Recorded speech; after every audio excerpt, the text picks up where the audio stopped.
আজকে বানাবো লোটে মাছের ঝোল। প্রথমে আমি মাছটাকে কেটে ভালো করে ধুয়ে নিলাম। তারপর মাছে পরিমাণ মতো নুন, হলুদ আর একটু লেবুর রস মাখিয়ে 15 মিনিট মতো রেখে দিলাম। আর লোটে মাছ আমার একটা খুবই প্রিয় মাছ। তোমরা কে কে লোটে মাছ খেতে পছন্দ করো আমাকে কমেন্ট করে জানিও।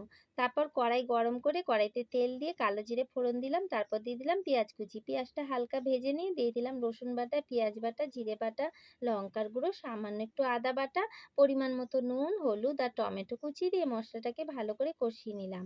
মশলাটা যখন কষানো হয়ে গেল মাছটাকে দিয়ে একটু নেড়ে চেড়েই কিছুটা আমি সর্ষের তেল দিয়ে মাছের গায়ে মশলাটা ভালোভাবে লাগিয়ে কড়াইতে ছড়িয়ে দিলাম। তারপর সামান্য একটু জল দিয়ে দিলাম। এখানে কিন্তু কোনো খুন্তি দিয়ে নাড়া যাবে না, তাহলে মাছগুলো ভেঙে যাবে।